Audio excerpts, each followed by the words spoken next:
We sit here and we'll talk forever. Oh, you can do that too. Okay, then let's just do that. Hi, welcome to Life of the Brand. I'm Tyler McKnight. This is Stephen Pence, and today we have a very special guest. Her name is Christiana Yebra. There it is. So I had to practice her name for like 5 minutes. Everybody has. And we actually met her through business. We were trying to find some new client avenues, and we knew her from a previous job we worked on, and it's with a company called Reshape. And if you want, you can go into a little bit about how we met, and then a little bit about what you do on the side, which is really the reason we brought you here. Yeah.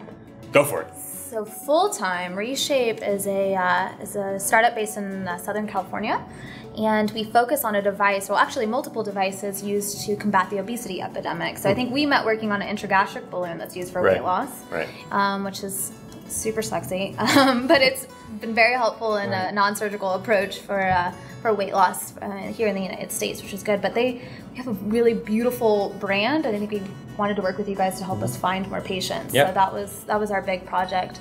That's my full-time job, so I help lead business development for the South for that. So I train the physicians clinically, and then I also help them with marketing and patient. And by South, you mean Texas? All of Texas, Mississippi, and Louisiana. I used to have this mass. I think when I met you guys, I had like the West, which started in Western Pennsylvania and went over. It was Minnesota. It was nuts. Super going, I was going all over the place. I helped build that field marketing team. So then they hired mini-me's, and I got to zone in on my territory. And then with this new job, doing business development, I just have Texas, Louisiana, Mississippi.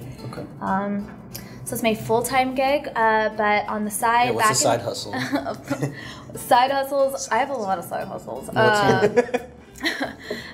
Side hustle number one, I have the Dallas Millennial Club. I'm a co-founder and the lead on marketing for that.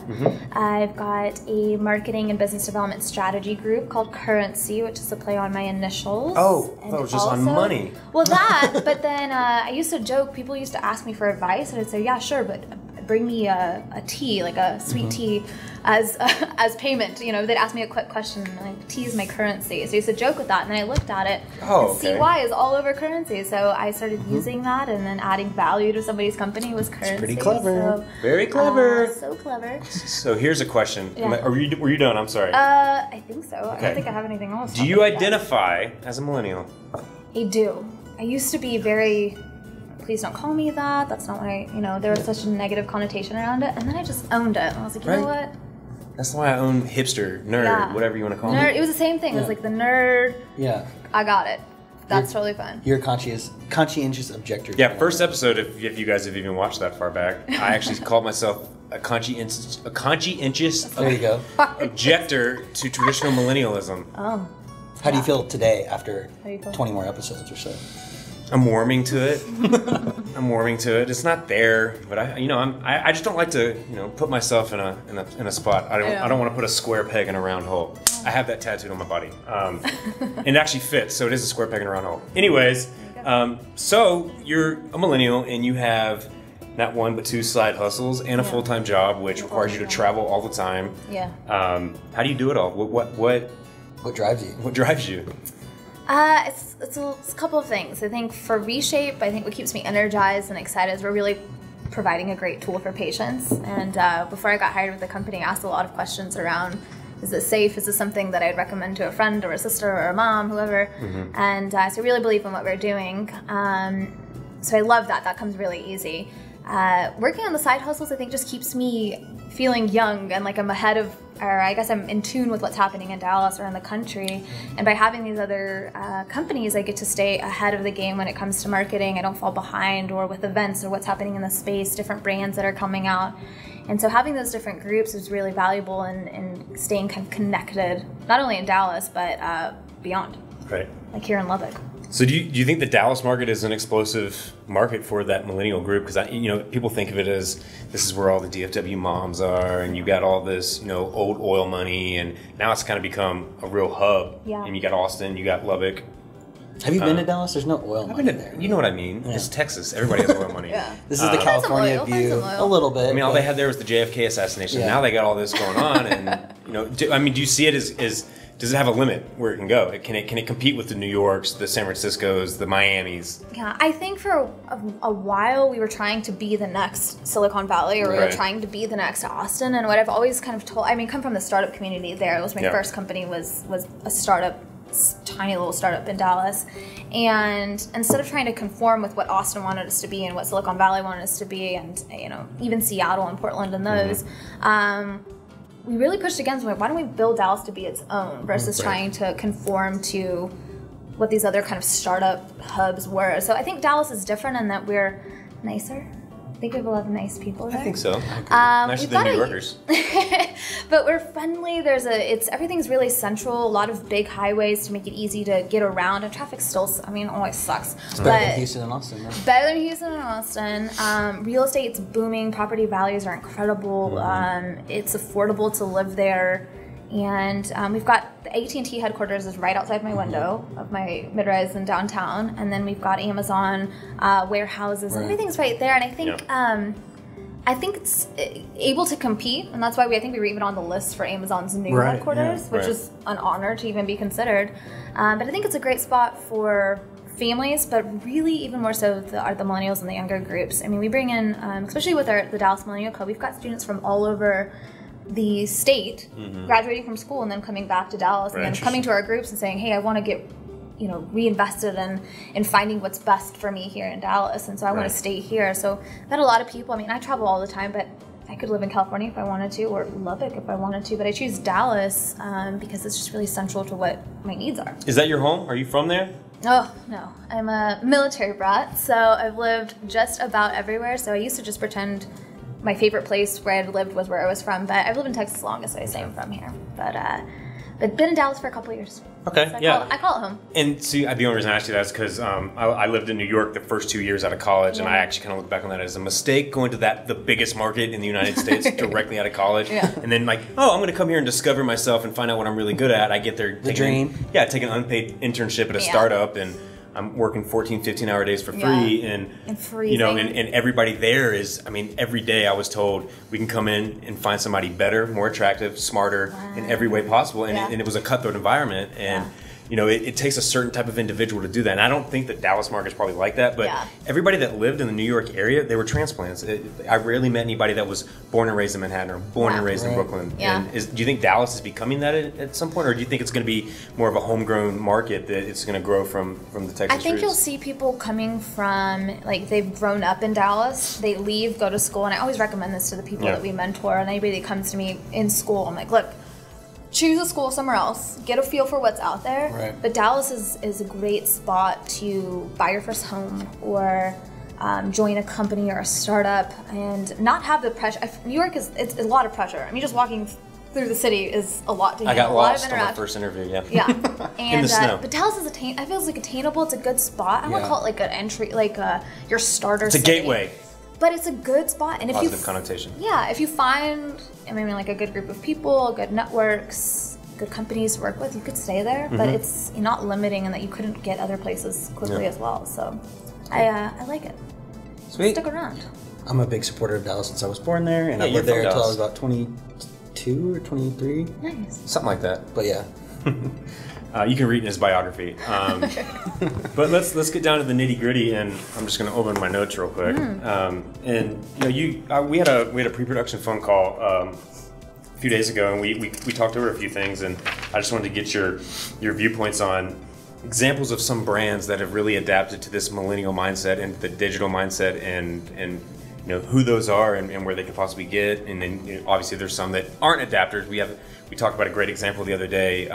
The leather company that they didn't think cars would last, so they said we're not going to put our leather in cars. Oh, so they just stuck with saddles, like but they were the world's largest manufacturer of leather, and they made that fatal error not to conform, and their business went out. So especially in an age like we're in right now that moves so quick. Every day there's a new technology. There's a new update to the Snapchat app that's pissing everybody off, and I can't stop hearing about it. And I don't even open the app anymore. Yeah, me neither. I don't even know how to find anything. Me neither. I don't even know if I could open the. I don't know. Is it still yellow with a ghost? I think so. Hopefully. I have no problems with it. But I'm just a big fan of the traditional social networks of Instagram and Facebook. But I digress.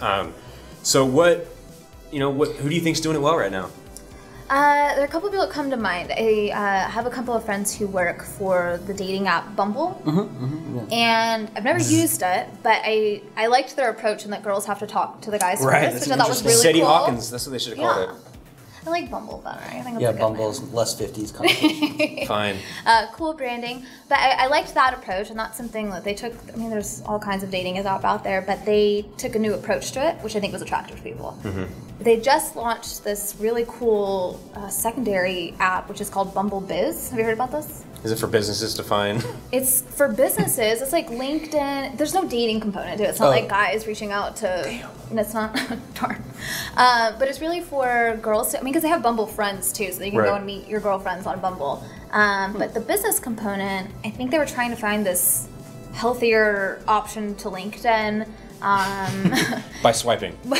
By helping you find people who have similar interests inside of work and outside. So looking for your next co-founder or a developer. Interesting. So it's more of a job search. Yeah, it's really interesting. But I really like that because LinkedIn for me has kind of lost some of its touch. I get very confused with the algorithm and what things show up on my pages and why my own post can't see if I can't find my own post.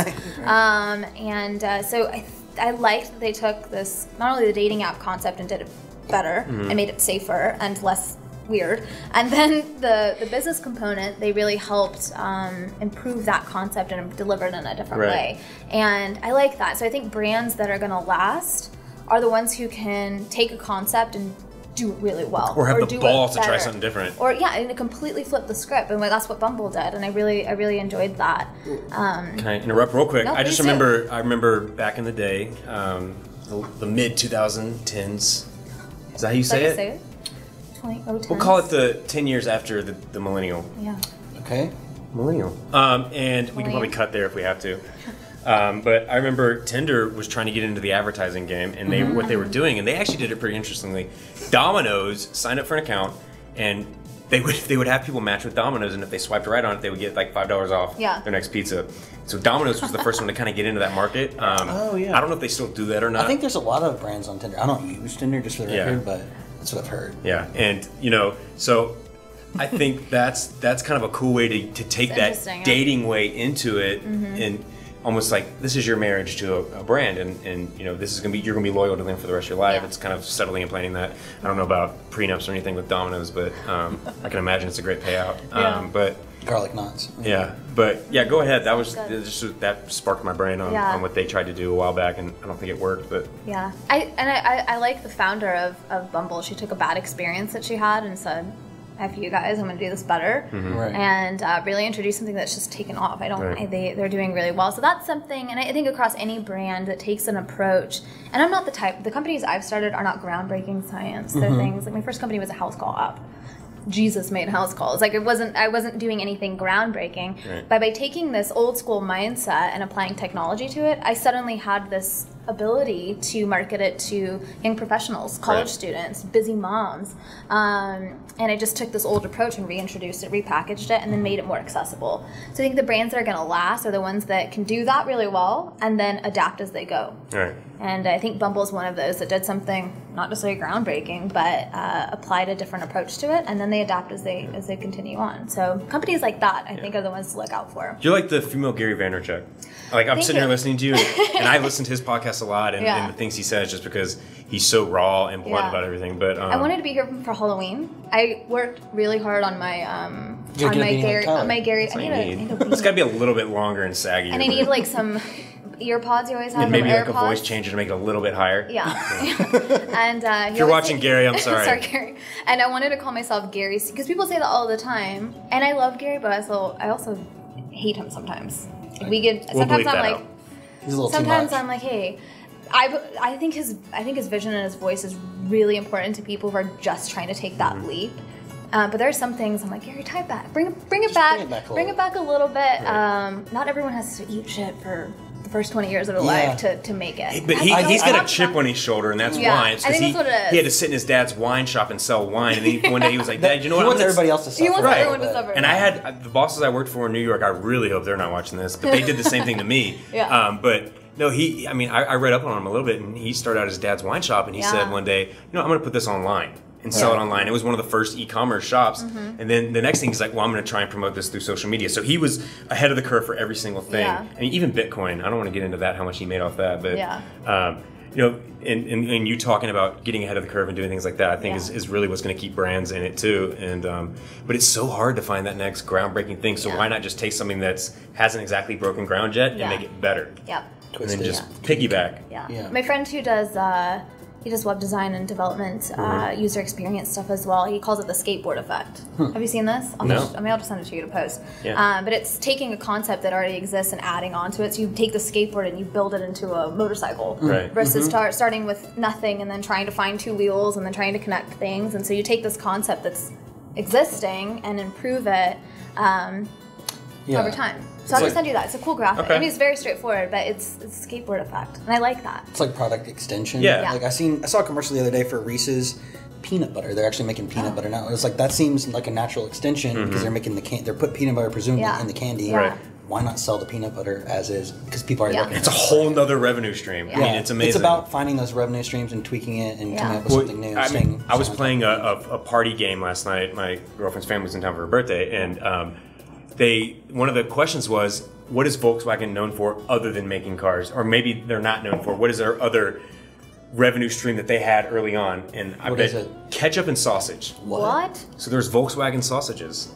Look it up. Very metallic tasting, I'm sure. I'm exhausted talking about it. Okay, no more puns. But you know, it's things like that. People will try their hand at anything if they have the capital to do it. But it needs to make sense. Right. But being a millennial and coming into the working world in debt. I mean, a lot of these people have had old family money to build these. How do you build from scratch, so to speak? I mean, you've done what a lot of people dream of doing as a millennial and building up multiple companies and working your way up the ladder at your company. And you know, it's not easy to do. And I know a lot of it takes passion and effort, but you know, it takes the capital too. So how did you build what you have now from at an early age? I think something that's really important is I never want to take credit for doing any of this on my own. And I think it's cliche to say, but I really can't. The app company, the very first on-demand urgent care app I helped build, I had this great physician who brought the medical experience. His wife was the voice of reason to keep us all on track, and we were just trying to build something. And that was literally from nothing. I mean, that was from scratch, but we took a concept and built it from there. So that's one group. The Dallas Millennial Club, I've got this incredible group of people who are way smarter and faster than I am to help build that out. And I think just learning really early on that I don't need to have that background. I have a biology and chemistry background, was headed to medical school and said, skirt, I don't want to go into debt trying to help people. I need to figure out a good balance. I still want to help people, but how can I do it on a larger scale without being 6 figures in debt at 25 years old? And not be on call. And not be on call all the time. So I wanted to be able to help people in that way, and so I chose not to go to medical school and do something different. But I took my core foundations of biology and chemistry and kind of the foundations of what makes a system in biology work. If it doesn't work at the cellular level, it's not going to work at the larger functional level. And I do that with all of my businesses. So something I'm really, really passionate about is the experience. Whether it be, for me, a lot of it's in healthcare, so the patient experience. If the first ad they interact with or the first website they see is shit, or it doesn't explain things very well, right off the bat the patient has skewed expectations of how this is going to happen. And so applying those little core concepts to any of the businesses, I think have been, and I always call it the common sense approach. People always expect me to come in and rip their stuff apart and introduce a groundbreaking thing no one's ever heard of. And I'm just not that way. I'm not that smart. I'm very much about common sense approach and listening to the customers you already have and getting feedback in that way. Well, and I think, and I'm going to relate this to something in my life. I was told once that I'm terminally unique in my head. And I think that's the problem with millennials is we come into the workforce and we're like, we're going to revolutionize something. We're so unique that nobody else can do it. And I'm going to keep trying to be unique until I die. And it's just not going to work. Something comes from something. You didn't get a car to run without the oil that somebody dug up years ago. I don't even know if that's how it works. I'm not from Texas, but it's the wheel. That was invented a long time ago, and they always say reinvent the wheel. And that's a perfect expression for how you need to come into the career. You're never going to develop something new. It's always going to be based on somebody else's idea, and if you think you have, then you're delusional. So Interesting. I apologize, Dad. Sorry, Dad. But that's kind of how I see it. And Yeah. some people may say it's a cynical viewpoint, but you know, once we can accept that we're never going to be unique or find something groundbreaking, I mean, unless you. Are you saying we're not all special snowflakes, Tyler? No. I thought that's what I was told. I was told there'd be trophies. I was told I could do anything I wanted, Yeah. and now I'm stuck in marketing. So I think you asked about like the progression in my current company and how that's come about, and I think it's because I actually do consider myself super young. I'm the youngest person at any table I set up in any company I've been in. I can only imagine. And I get eyes on me like, well, what's a sixth grader doing here, telling us, you know, how to approach this strategy? And I used to be super self-conscious about it. I mean, I look super young. I don't have a ton of experience. I don't have those 10 years or a master's degree. But what I do have is hustle. I am creative. And I'm a problem solver. Yeah. Like, hand anything to me, I'm going to rip it apart, put it back together, and make it a little bit more seamless. Well, and you're personable in a world that people are afraid to be personable in. I mean, the way digital is conformed, or not conformed, has made us is, I don't even want to get on the phone. The only time I ever answer the phone is if it's my mom or my dad. Yeah. I don't even answer my girlfriend's calls. I'm like, just text me. And just text me, it's faster and faster. Yeah. No, I think that's one of the most important things. Is that we were talking about your personality kind of before you came over. And one of the things that we talked about is that you're extremely personable. And that's such an underrated skill. And I kind of want to bring it back to the Bumble discussion in that way. It's a technology, Tinder, Bumble, these things that are increasingly making us more disconnected. And the things you're doing with Dallas Millennial Club and getting these people out and about, talking to each other. Talk about how important that is to stay in front of people, talk to them outside of the digital world, and what that does for everybody. And that was our very first event. We didn't even know. I mean, we knew we wanted to do something different for Dallas. There was a ton of networking groups and different events. You kind of just start to see the same people over again, over and over again, and then you come home with 18 business cards, and you're like, I don't know, what am I supposed to, you know? So then it's just impersonal in that way. Like, I've gone to so many events where like someone's like, hi, I want to help you. And I'm like, you don't even know what I do. Are you asking me on a date? Are we going? What is this? And are we going to work together? And it's always just very kind of off-putting. And I seriously have this fishbowl full of business cards for people I'm probably never going to call. Because, and then you pick one out of a hat and you prank call them, out, and then sometimes I pretend to, I don't know, order a lot of pizzas, send them to their office. Oh, that would be amazing. Actually, I'm going to be mad if somebody does Here, I'll give you my business card. Here, take out my whole stack. But with the Dallas Millennial Club, the very first event we had, I wanted people to interact and leave there with something other than a business card. So I actually told people, like, please don't bring your business cards. I want you to introduce yourself. I want your name tag to be not your name. I want you to write your passion and then what career and industry you work in. Because sometimes those two don't line up. Like, I know plenty of people who work in real estate. I just met this guy who's spent years in real estate, but his heart is in fashion. So he's opening up a brick and mortar custom suit shop. For real estate agents? No. You should. But he said, you know what, I tried it, I did it, I don't love it. But I love fashion and I love apparel. And here's the thing that my dad harps on me is like, just because you're good at it doesn't mean you have to like it. And you know, I've tried to force myself into a hole throughout my career, like, do social media. You're good at it, you grew up with it, but I don't know if it's my passion. Brian, please don't watch this because I know that's my job. But you know, my passion is people, and my real passion is acting. But I'll never get on that unless. I don't know. I saw the agency video. That was a good one. The New Yorker accent. Hey, you know what are you gonna do, huh? But you know, it's a common belief that if you're good at something, you have to do it. And then, you know, you're 45 and you realize, I hate my job, and I've been doing computer programming for 30 years, but I want to be a soccer player. I mean, I know that's not realistic because you can't play soccer at 45.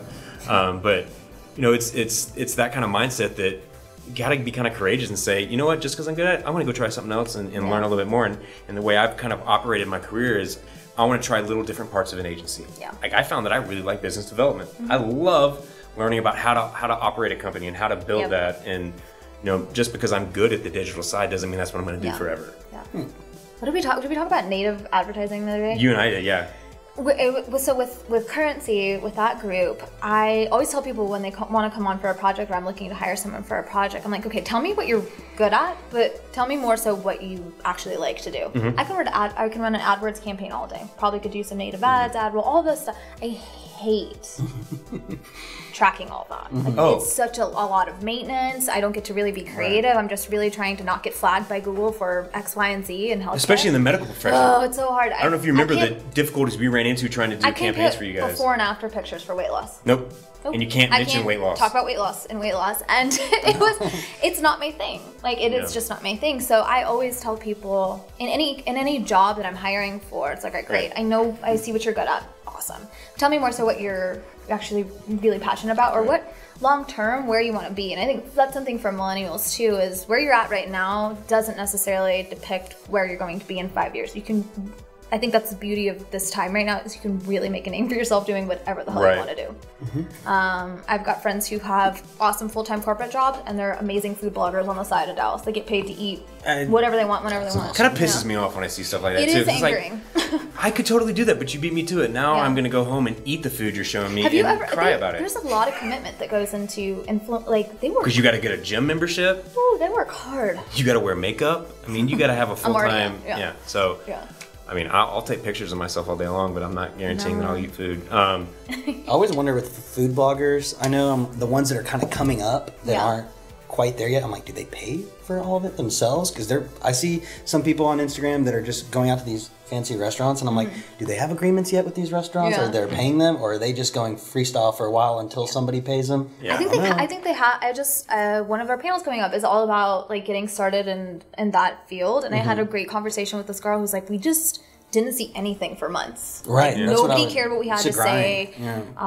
We had no followers, no brand agree. Nobody was paying for anything. And that's what weeds out the people who are really committed to that and who aren't. Right. Is you kind of have to grind. I mean, really, the content's, it's not easy. If you're good at, I mean, if you're doing good work, I mean, it takes really, it's a thoughtful process. So the people who do really well are just committed to it, and they kind of just know they're not going to hear anything for a little while, and then they do, and then they get paid by whoever to go. That makes a lot of sense. I want to look at the flip side real quick, and I'm going to ask a question that may be different. Okay. You may not agree with, but do you think that the way technology has gone since, let's say, the early 90s to now has almost encouraged, or at least force people to adapt to a more complacent and lazy lifestyle, and when they come out of college they think they can just continue to do that? Great example is YouTube people trying to become social media famous. You get people trying to rip off the Kardashian gimmick, and do you think that it's encouraged it, and that like it doesn't take effort anymore to do things? Because I know I thought that kind of that same process. I mean, I don't want to say I was born with a silver spoon in my mouth, but I definitely had that instant gratification. It was gold. Yeah, it was gold. It was platinum. No, it was Bitcoin. I was born with a Bitcoin in my mouth. Do you agree with that at all? Because I know you're in the same boat as us, and you came in. I'm sure you had a different mindset than me, because I'm kind of a cynic. But I got out of college like in a weird space. I didn't. Outer space? It was outer space. In the medical field, it's different. You kind of you don't get to be cool in the medical field. What? You don't walk out and people aren't, you don't become Instagram famous. Well, then you're a misrepresentation. It was one of those where I didn't even think personal brand development or what I could even do with my voice. And believe it or not, I used to be super shy and really didn't want to tell anybody anything. I was just really secluded in a way in my middle school, just from moving and all of that. It was kind of hard to want to be open. And then I watched people in the medical field and other industries be really vocal about their thoughts. And I was like, you know what?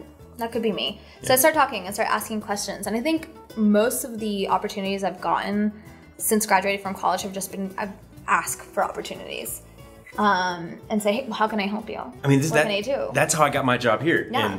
And so I didn't know Brian, our owner. I reached out to him on LinkedIn. This was when I first moved here 3 years ago. Dropped him a note. You know, he didn't hear anything back. Thanks, big guy. And you know, a couple years later, I reached back out to him and said, "Hey, man, I'm looking for a job. I'm looking to transition out of my former role." And believe it or not, he calls me in. He's like, "Yeah, I remember you linking with me." And same thing with the job I had before that. I reached out to my former boss over there. when I first got to Lubbock, didn't hear anything for a year. Then they reached out back to me. Hey, there's a new job here. Yeah. You know, you reached out. We remembered you. So there is still a very old-fashioned way to get a job. You have to go out there and you have to ask for it. You can't just expect it to come and just apply online and send your resume out and boom, you got the job. You have to put in the effort. You have to meet the employer halfway. It's just not. You can't just send a Word document and an email and then. Just I tried, man. I sent a Microsoft Paint document once. Here's my cover letter. I drew you a picture. So networking is important, though. I think it's incredibly important, but it's hard for people like us to go network with people like the people that are, you know, the owners of the companies, the 50, the 60, 70-year-olds, the baby boomers, and you know that's why I think what you're doing is so great with this Millennial Club is it's giving people a platform to be more comfortable and confident with people who they know are just like them. Yeah. And I think that's what's so amazing about it, and why it's taken off is because it's basically taking people out of their comfort zone and putting them in a new comfort zone to where they can feel more comfortable, but in a professional mindset. And you know, they can mature with the people that are just like them, as opposed to being forced up this glass ceiling, not glass ceiling, but you know what I mean, elevator, I read you. escalator. But your question about like coming out of, or I think social, and I guess being easily accessible online. I think people are working like my little brother is all over. He's got his own following. I mean, he's hysterical.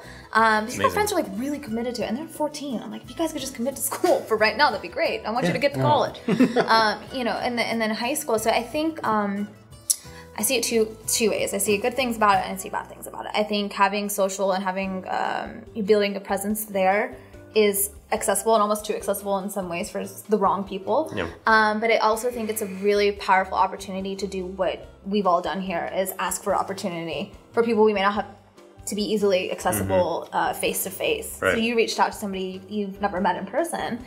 Reshape found me, I think, off of a news segment or something on LinkedIn that I didn't even know how to use LinkedIn. I'd been in school or started my own company, and I ignored my poor HR girl. She was emailing and saying, "Hey, we'd like to talk to you. We're interested." And in Southern California, I was really like, I would have never. This isn't real. Yeah, I was like, what? I don't know how to respond. And that was cool. So I want people to see social as a way that, yes, you now are easily accessible by anybody, but use that to your advantage. It's opportunity. And direct message Gary Vee, because he might respond. And ask your questions to whoever. You know, use it in that way versus I'm trying to really build myself and look awesome on YouTube. I think the right people can do it, but not everybody. Yeah, and you know, some people are lucky. They're fortunate. They're the rare ones that can just barely finish high school and then be Bill Gates, or you know, they have their dad knows somebody that knows somebody that knows somebody. I don't know what song that is, but I love quoting it. And he gets you that job. But you know, I feel more accomplished when I earn something and I know I earned it. Yeah. So I mean, I think that's the biggest thing, is just go out there and earn it. Honestly, I mean, I don't know if you agree with that, because you know, we grew up very differently. I think you've had a different push and pull, and you know, my parents have done different things with me. What are your thoughts on it? Yeah, I'd agree. I think my situation is a little bit different. I got to school later in life. Community college. Yeah, community college. I worked my way up that. Didn't go to college right away. But once I got to Texas Tech, I looked at other people and I looked to see where they were going in the job market. And too often did I see people just graduating college with no extracurriculars, with nothing, and expecting a job. Right. And I saw that wasn't working. And I was like, I cannot just expect a degree to get it. Yeah. Right, and they're still living on their couch at their parents' house working at a tanning salon. And I hope a lot of people don't think that today still, but in case you do, join any kind of clubs. Networking is so important. I joined an advertising team. I got experience that way, and then that helped me develop relationships with faculty, and then those faculty that knew young professionals in the market hooked me up with an internship and jobs, and everything I've ever received for employment was through collegiate networking or getting to know people, and then them finding out about jobs that way, and then just kind of building my reputation to where they wanted to refer me to these people, and they were the ones that reached out to me. They're like, I've got someone great to give to you. And you made it easy on yourself, and you did it the right way. I kind of real quick want to talk about doing it the wrong way. Because I definitely did it the wrong way. I was, you know, I screwed my way around into college. God, that sounded really weird. Can we cut that? No. I screwed around and got... Happy to fall into college. Just take a moment and rephrase. Because it sounded like I was just screwing in college and then got graduated. Let me put this back on. I was a knucklehead in college, and you know, just I did enough to pass. I was always doing the bare minimum because I didn't want to work for it, and you know, that's why I had to take an unpaid internship out of college. I didn't have an internship. I had a job as an intramural soccer referee. That was the only thing I had on my resume. That's a lot of work. Yeah, and somehow I got a job in New York. I don't know. Yeah. But, you know, just because you have the interpersonal skills doesn't mean that you're just going to get a job right out of school without any extracurricular activities. You know, if you have ambitions to have a salary job right out of college, you have ambitions to, you know, to make six figures. I don't know if people will be making that yet right out of college, but there's always hope. Yeah. But you know, do how Steven did it, and that's helpful. It's one way, but really it boils down to the same things that we all three did.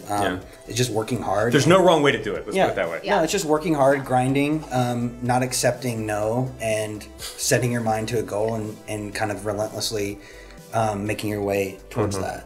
Don't give up, and you can't just, things aren't going to come to you. I mean, I know people probably say this ad nauseum, but you know, you can make your own destiny in this world, and everybody's a great individual, and they have the power to make their own destiny, in my opinion.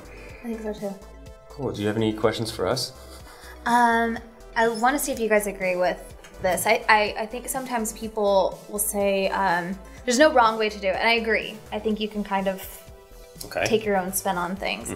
Something I always ask people is how they want to impact a business. As a position. Like, talk to me about, like, maybe you don't even know what industry or what type of role you want to be in, but how do you want to actually impact a business? And by asking that, I think people have to suddenly be aware of how they actually want to contribute to something. And the wrong way to go about it is to just say, well, I just want to do whatever. I mean, how can I, you know, I just whatever you want me to do. Whatever, you know, whatever. But I think that no matter what your background is or your experience, if you have that in mind, I think you can really sell yourself, or at least package yourself in a way to contribute to a business. And I think that's what I did with Reshape. It's like, hi, I don't have a ton of years of experience, but the way I want to help you is I want to help grow recurring revenue. I want to drive more patients to these doctors so that they come back and order more product and order more of the devices, and we help more patients. Because that was kind of slow. And I said, I want to be able to help you do that so you're more attractive to an investor.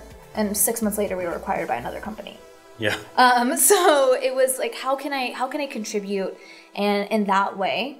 And I think being thoughtful, and that even in college, like starting to think about that, how do I want to contribute? Maybe I don't know what industry, what role I really like, the title that I want to have, but how do I want to contribute to a business, someone else's or my own? And I think that's the right way to think about it.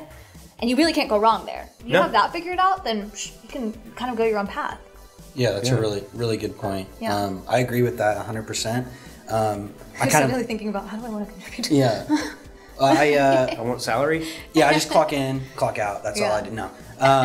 But really, when I first started my first job out of college in an ad agency, I was hired on in the media department. The only person doing it. They at the time did not have digital media. They didn't do any of it, and you know, my boss kind of approached me, and I kind of was envisioning this to him, starting the digital media and kind of bringing that agency into the 21st century and getting them to do a whole new revenue stream, and that continues still to this day, even though I'm not there anymore. So I wanted to bring something that they didn't have. I didn't want to just be an employee that showed up, even as a first entry-level person, that most people might be like, oh, I could just, you know, kind of, you know, stay under the, you know, on the sidelines, so to speak, and just kind of fly on the wall. Under the radar. That's a good way to put it. But I didn't want to do that. I'd probably stick my nose where it doesn't belong too much, and I think that's a good thing to a degree if you can balance it. But kind of make waves and figure out how am I going to be different than the person they had last in this position, or the people that they'll have in the future. And part of it is like, I want to be the best. That's kind of what drives me. Is I don't want to be second fiddle to anybody. And if you have that in mind, you can approach problems in different ways and figure out, well, what's been done before, what's going to be done in the future, or what can I bring personally? What do I have that can make this business better, and maybe attach those specific advantages you have to that business. And that's a quick link to kind of improve. And I've actually been asked that question in interviews before. I've had a lot of jobs. And I get asked that question. You got a lot of jobs. Oh, you should see my resume. My resume is very small. But it's not a bad thing. No, it's like, not. Mine's on a scroll. I get the job and I stay there as long as I can. See, I get jobs? impatient. I've longest I've ever worked anywhere is a year, and then I move on. Oh. Brian, Brian, thanks. but you know, that's how I operated, and you know, do you think that hurts you or helps you? Funny you say that. So another question I get is, you've worked in a lot of different places. Why did you move around so much? And my answer is this: you know, I like moving around. I like finding new things.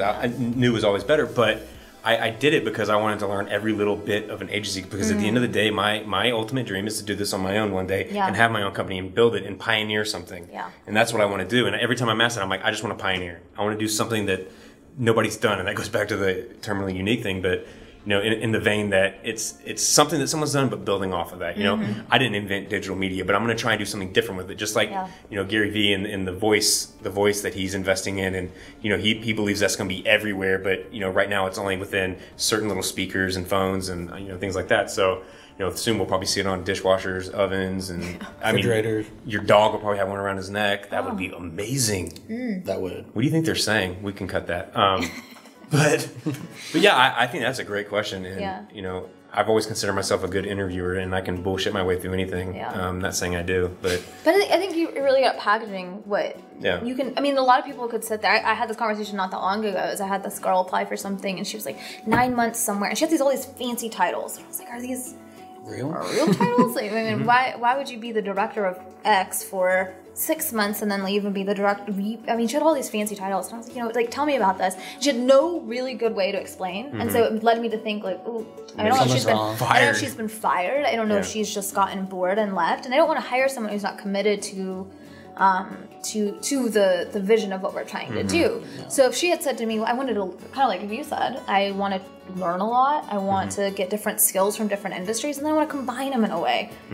That would have been a different story for me. So I think if you can package, it's all with how you really want to, how you package yourself, and I think that goes really across your personal brand. I always talk about that, and I think it's such a not a cliche. We hear it all the time. It's like brand development and who you are and brand yourself and all of this, and companies' life of the brand. Yes. But how can you really frame who you are as an individual well enough that you can take it to any industry or any city and make it relevant? And I think the brands and the people that are going to last the longest can do that. Well, and I want to step into something, because this was just something really cool that I had originally talked to Brian about when I first started, was how do I bring a big market mindset to a really small market? And that was a tough question, because when you're in a big market, you're working with large budgets, and when you're working with a large budget, your strategies, you have a little bit more room to be creative. You have all this money that can kind of do the work for you a little bit, but you get to work with these small budgets. Your strategies have to be really, really, really pinpoint accurate, and to grow them. There's not a lot of room for error, because these budgets are so small with such small companies that this could be the last time they can afford it. And if it doesn't work, then you're out. If it works, great. But in working from New York and coming to Lubbock, it's a completely different mindset. It's also a lot more laid back, but I've learned a lot more about myself working here. I've learned how to be a professional. Kind of. I do this on the side and say fuck, shit, ass all the time, but in that order. In that order. Well, sometimes, like tic-tac-toe for me. But I've learned what and what not to say in a conference room meeting. I learned these little things about myself. But the biggest thing I've learned through the last 6 years of being a professional is, I got to kind of level my pride a little bit and be open to criticism and not take it personally. The biggest issue and the biggest cog in the wheel that any company I've ever worked at is there's always going to be someone that's going to take something personally, and it's always going to it's going to affect the client, or if you don't work with clients, it's going to affect the product you put out. And if I had one piece of advice, is go into your career. Don't take things personally, and work as hard as you can, and watch the clock every Monday or Tuesday, but don't do it on the other days, and you'll be fine. Yeah. Do you agree with that statement that if you love what you do, you will never have to work in a day in your life? How do you feel about that? Yes and no. How do you feel about it? It's the difference between happy and joy. Happiness and joy. Happiness is fleeting, but joy is forever, in my opinion. Because you can't be happy 24/7. That's unreal. So I don't know if it's. I believe it, but I don't believe it's as full circle as they make it sound. I think you're gonna have those times where you're gonna do shit you don't want to do. You're gonna have to get your pant legs dirty. You're gonna have to shovel shit. You're gonna have to do the things that you don't want to do. But that's part of building. It's not all gonna be fun. You can't enjoy every day of your life. And if you believe that, you're delusional. No offense if you believe that. Yeah, what do you think? Yeah, curious. I see it all the time. There's what do I want to call it? In Dallas, we have this thing we call the $30,000 millionaire. Do you guys know about this? You probably know about this. Where these... That sounds enticing. Guys, girls who feel like they're their position, whatever company they're in, they act like they're like the CEO of that company, even though they're probably like scrubbing the floors at night, whatever it is. And they have this like I'm gonna be a mogul in Dallas, and they come in like super hot with these like cliche, and I see there's this one page on Instagram, always shows up on my Explore page, maybe because they think I want to follow it. I can't remember what it is. It's not Gary Vee. And they post these like super cliche like entrepreneur, and they get a ton of interaction, like a ton of likes and engagement, and like in a positive way, like people agree with it. And one of the things was like, and it's called like, it's like a millionaire mindset or something like that. And one of the posts the other day was that saying, and I see it I see it framed in things when I go into the dentist office, and I'm like, I know that dentist has bad days. And he doesn't love doing this all the time. Why is this here? No, that's bullshit.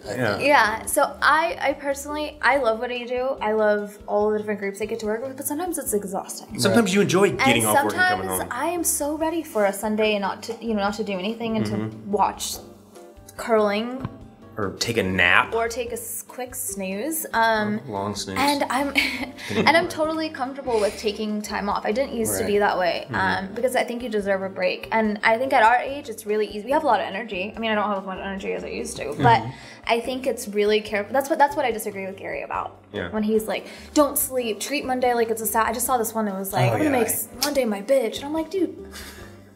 He's like, if you're not working 23 hours out of the day. But that's him projecting his own experiences. Yeah, which I get. But then I hear these people are like, I haven't slept in 13 days, or not 13 days, and hours, or and I'm like, then they hashtag Gary's name, and they're like so proud of themselves. Like, look, you also have to be careful about burning out, and I don't think you're doing your best work when you're slaving away to a project that. Even if you're really passionate about it, I want people to like step back and take care of themselves as well. Because the millennial generation that we have, we've got the most powerful buying power in the country. Right. And we will continue. We're going to start buying houses. So if those companies who are building homes or real estate, if they don't shift to cater to what we look for, which is customization, a smooth buying process, transparency. Online buying, don't even have to deal with the agent. I don't even want to go into a place. Like if I can do everything at home and touch things, I'd rather do this in the comfort of my home. Anyway, things like that that have catered more towards an older generation. If they don't start adapting, then they're gonna miss out. Well, it's funny you say that. My sister, who's moving to Denver from Manhattan, her and her husband are moving to Denver. They flew out from Manhattan. Yeah, we used to live right over there together.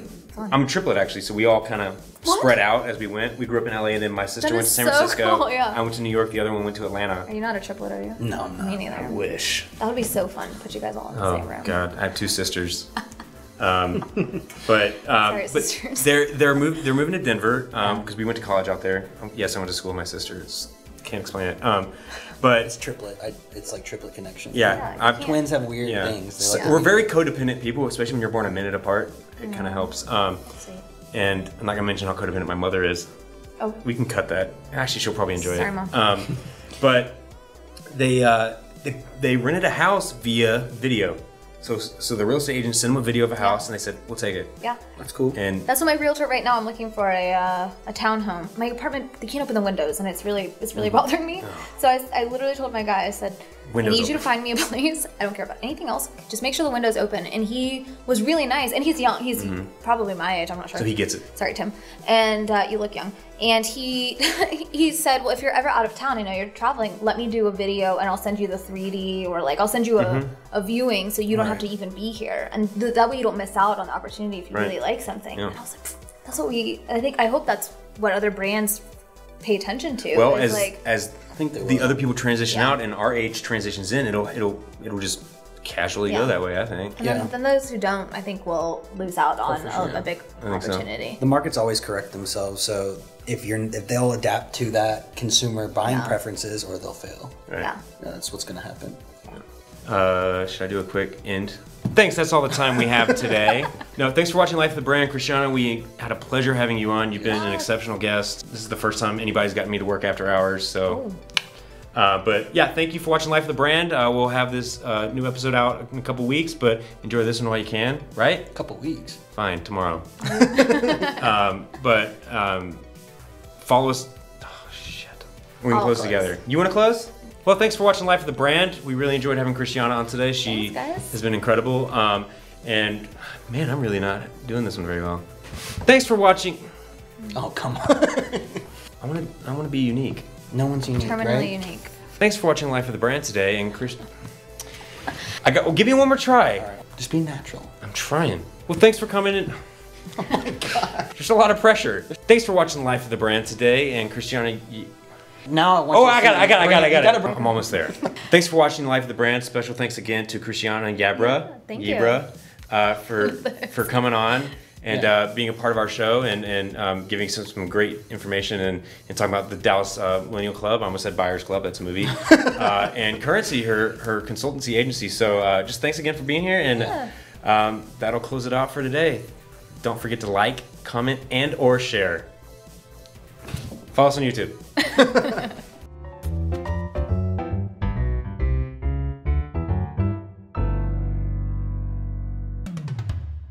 Yeah, we had an episode that went like an hour. I feel like everything that is filmed is like, that's great content. Why aren't we cutting that? Yeah.